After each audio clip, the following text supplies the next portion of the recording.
아침 묵상에 오신 여러분들을 환영하고 축복합니다. 하나님께 새로운 날을 허락하셨는데요. 새로운 날을 열면 새로운 은혜로 오늘 하루 우리 인생을 지킬 줄 믿습니다. 오늘은 내게 부탁한 것을 지키라 라는 제목을 가지고 디모데후서 1장 9절부터 18절까지 말씀을 함께 살펴보았으면 좋겠습니다. 우리 11절부터 12절까지 말씀 같이 한번 읽어볼까요? 내가 이 복음을 위하여 선포자와 사도와 교사로 세우심을 입었노라. 이로 말미암아 내가 또 이 고난을 받되 부끄러워하지 아니함은 내가 믿는 자를 내가 알고 또한 내가 의탁한 것을 그날까지 그가 능히 지키실 줄을 확신함이라. 예, 우리가 계속해서 바울이 디모데에게 쓴 편지를 살펴보고 있습니다. 그런데 우리가 신앙생활할 때 있어서 가장 중요한 것 중에 하나가 뭐냐면 정체성이에요. 우리가 누구인지 어떤 존재인지를 기억할 수 있어야 돼요. 그래서 바울의 편지도 보면 종종 자신이 어떤 존재에 대한 고백이 담겨져 있어요. 오늘 본문에 보면 이렇게 되어 있죠. 뭐라고 되어 있어요? 이 복음을 위하여 내가 선포자와 사도와 교사로 세우심을 입었다. 선포자라는 건 선포하다, 전한다는 사실에 강조가 되어 있고요. 사도는 뭐냐면 보내심을 받았다. 하나님이 보내셨다라는 사실에서 강조가 되어 있는 단어고, 교사는 뭐냐면 가르침에 대해서 강조가 되어 있는 단어예요. 그래서 나는 복음을 위하여 복음을 전하고 복음을 가르치고 복음을 위해 보냄받았다. 복음을 위해서 보냄받았다라는 분명한 자기 정체성을 갖고 있음을 우리는 보게 됩니다. 그래서 이 짧은 구절이지만 바울의 인생의 목적은 뭐예요? 복음을 위하여. 내가 정말 달려갈 목표가 있어요. 그건 뭐예요? 복음이라는 목표가 있는 거예요. 여러분, 우리도 한번 점검해 봐야 돼요. 정말 여러분 인생의 목표가 있습니까? 여러분, 우리가 왜 살아요? 왜 이 땅에서 우리가 살아가냐는 거예요. 정말 바울은 분명한 목표가 있어요. 내가 사는 이유, 내가 지금 활동하는 이유, 내가 존재하는 이유가 뭐냐? 복음을 위해서다. 하나님 나라를 위해서다.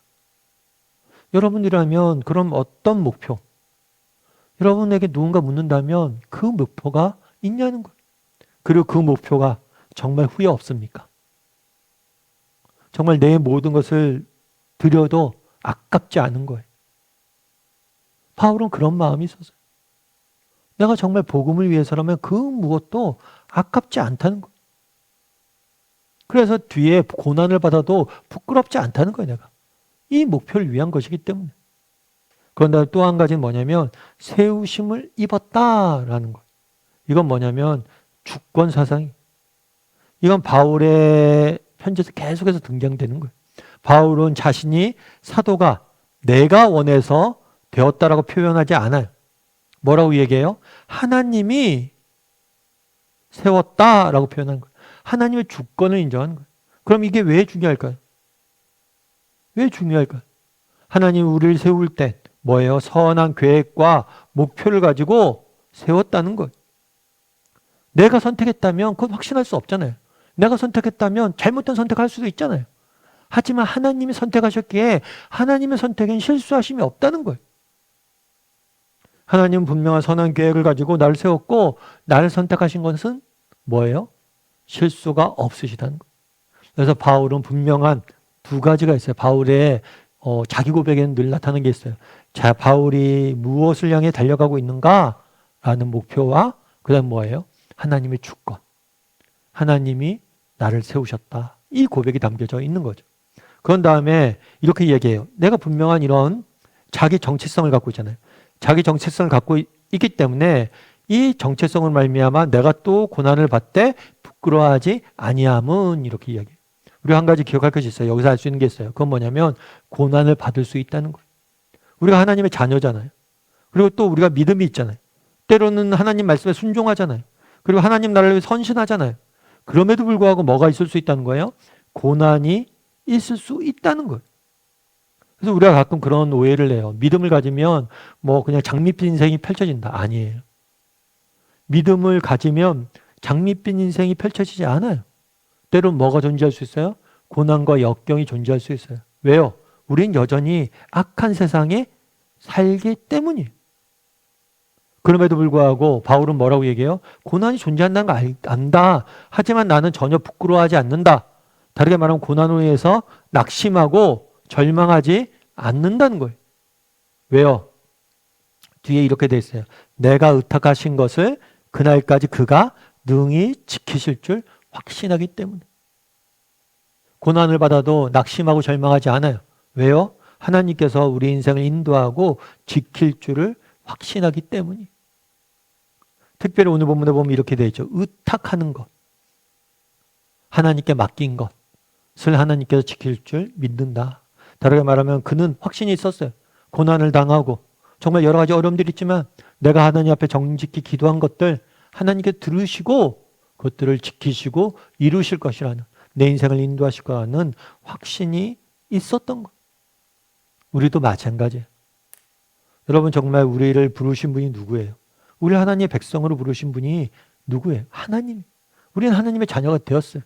그런데 우리 인생도 살다 보면 바울이 그랬던 것처럼 고난이, 역경이, 어려움이 있을 수 있어요. 디모데야, 네가 그런 고난이 너에게도 있을 수 있다는 거예요. 하지만 디모데야, 부끄러워하지 말라는 거예요. 왜요? 우리 하나님께서 정말 내가 부탁한 것을 하나님께 지킬 줄 내가 안다. 정말 우리가 정직한 마음으로 하나님 앞에 기도하고 우리가 꿈꾸고 우리가 바라는 것들을 하나님께서 마침내 이루어 주실 줄 안다는 거예요.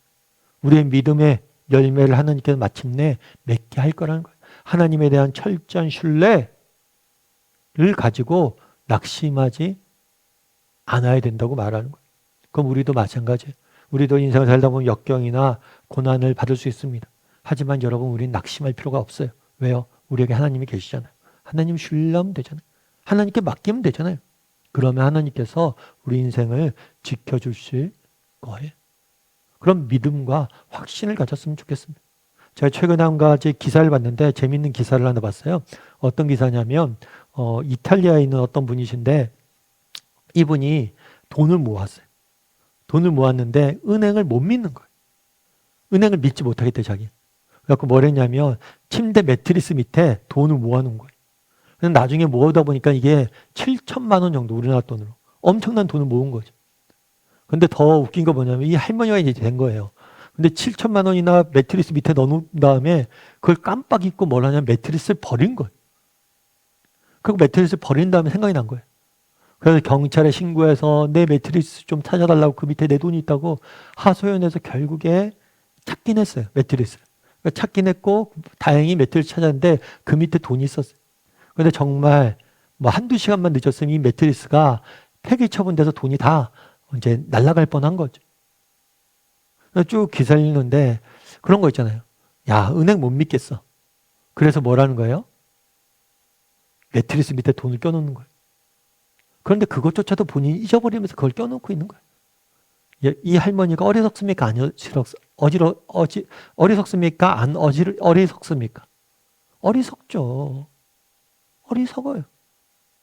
그런데 이 할머니의 모습을 쭉 보면서 우리의 모습일 수도 있겠다, 이런 생각이 들었어요. 우리가 고난을 받고 역경을 만났을 때 왜 낙심하고 절망할까요?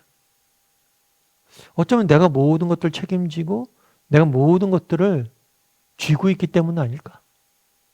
바울은 뭐라고 이야기합니까? 내가 의탁한 것을 그가 능히 지킬 줄 안다. 정말 우리의 인생을 하나님께 좀 더 의탁한다면, 맡긴다면 하나님이 지켜주실 텐데, 그런 것들을 확신하지 못함으로 우리가 낙심하고 있지 않을까? 이런 생각이 들더라고요.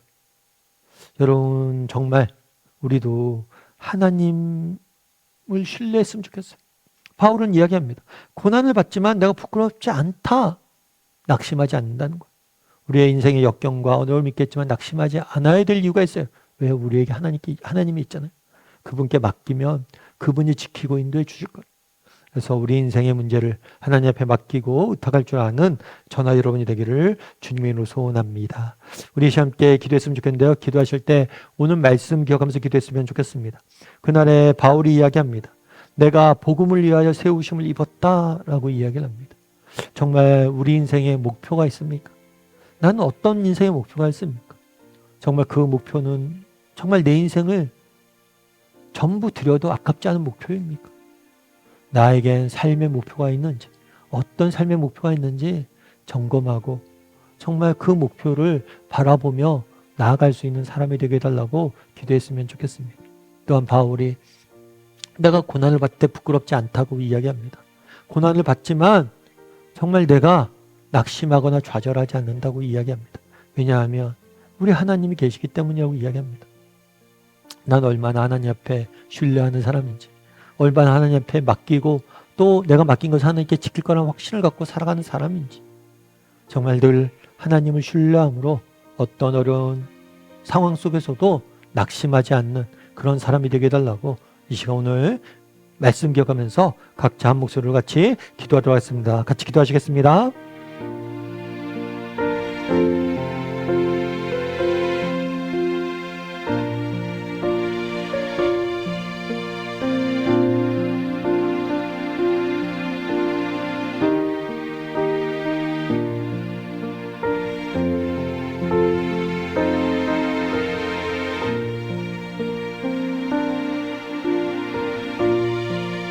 그날에 바울이 정말 내가 복음을 위하여 사도로, 선지자로, 교사로, 선포자로, 교사로 세움 받았다라고 이야기를 합니다.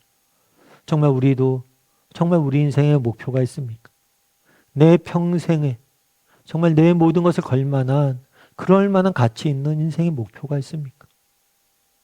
정말 한번 돌아보게 도와주시고 정말 우리의 인생 목표를, 정말 소중한 목표를 잘 세우고 날마다 하나님이 주신 그 목표를 향해 달려갈 줄 아는 우리 모두가 될 수 있도록 주여 은혜를 더하여 주시옵소서. 그날의 바울이 내가 고난을 중에 있지만 부끄럽지 아니한다라고 이야기를 합니다. 인생의 역경과 고난이 있지만 정말 낙심하거나 좌절하지 않는다고 고백합니다. 바울의 고백이 우리의 고백이 되게 도와주시옵소서. 정말 하나님께 우리 인생의 문제를 온전히 맡김으로, 하나님을 의지함으로, 의탁함으로, 신뢰함으로 어떤 형편, 어떤 상황 속에서도 낙심하지 않고 좌절하지 않고 믿음의 길을 걸어가는 우리 모두가 될 수 있도록 주여 은혜를 더하여 주시옵소서. 아버지 하나님, 오늘 또 세상 속의 하루를 살아가야 됩니다. 오늘 하루를 하나님께 온전히 의탁합니다. 하나님 앞에 온전히 맡겨드립니다. 하나님께서 우리의 정말 기도를 들으시고 우리의 마음을 기뻐 받아주시고 오늘 하루를 값지고 선한 것으로 채워주시옵소서. 하나님께서 오늘도 우리 함께 할 줄 믿사오며 모든 말씀 예수님의 이름으로 기도드립니다. 아멘.